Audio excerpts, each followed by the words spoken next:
Dalam bayangan kita, guru sudah menyusun atau mengembangkan CP menjadi sejumlah TP. TP tersebut sudah dibagi. Dan ketika sudah dibagi, maka tugas berikutnya adalah mengurutkan. Urutan dari TP yang sudah dibagi tadi kita sebut sebagai alur tujuan pembelajaran. Nah, dalam mengurutkan di buku panduan, sobat pelatihan dapat melihat ini. Ada beberapa pilihan pertimbangan yang bisa digunakan untuk mengurutkan alur dari pembelajarannya. Boleh menggunakan pilihan mengurutkan dari yang konkret dulu baru yang abstrak, boleh. Boleh juga menggunakan urutan deduktif.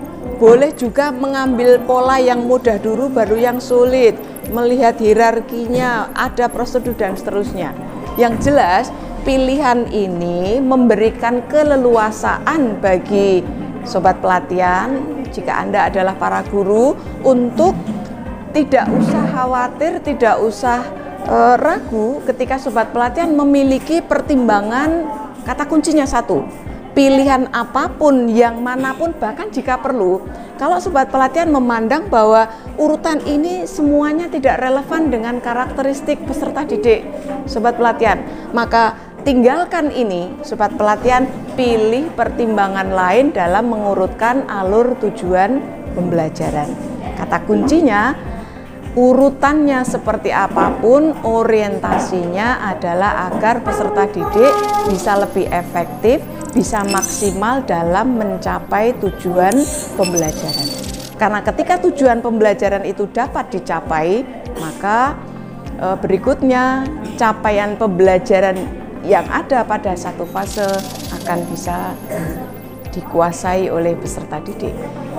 Untuk bisa melakukan ini, sekali lagi sobat pelatihan, tidak akan bisa dikerjakan oleh guru secara individu. Kerja kolaborasi menjadi penting. Baik, sehingga nantinya sobat pelatihan, ketika guru pada satu fase telah menyusun ATP, gambarannya nanti seperti ini. Jadi misalnya ini satu fase, taruhlah ini misalnya fase B, gitu ya. Maka nanti awal fase adalah kelas 3, akhir fase adalah kelas 4. Saya ingin mengingatkan agar sobat pelatihan berhati-hati dengan fase B ini. Mengapa? Karena di implementasi kurikulum Merdeka, pada fase B ini yang melaksanakan lebih dahulu adalah kelas 4. Padahal kelas 4 dia ada di akhir fase. Ini berbeda dengan fase A. Kalau fase A, maka awal fasenya kelas 1, akhir fasenya kelas 2. Sehingga tidak ada masalah. Alur ini tadi tentu sudah dengan kesepakatan ya. Misal kelas 1 untuk fase A, ini kelas 1, ini kelas 1, ini kelas 2 misalnya.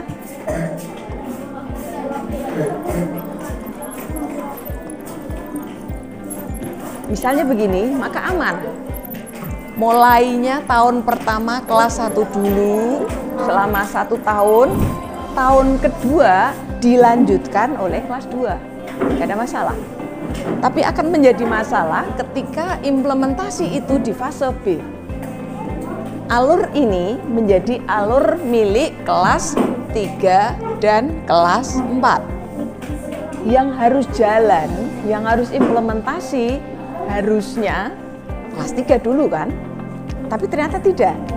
Tahun pertama, andai kata madrasah itu mengimplementasikan kurikulum Merdeka, jalan dulu itu yang kelas 4.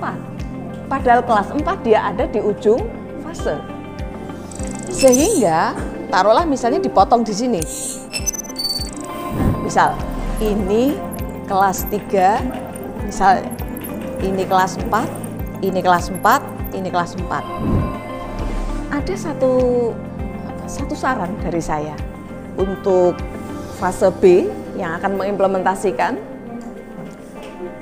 Karena implementasi itu dilaksanakan lebih dahulu oleh kelas 4 yang ada di akhir fase, sedangkan kelas 3-nya masih menggunakan kurikulum 2013, maka yang bisa dilakukan oleh guru yang ada di satu fase, silahkan membandingkan konten KD pada K13 dengan konten CP pada kurikulum Merdeka, silahkan bandingkan.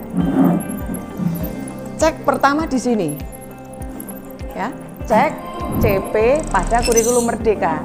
Cari pada konten kurikulum Merdeka ini, baik kompetensi maupun materinya, mana yang sudah tersampaikan di kelas 3 pada KD.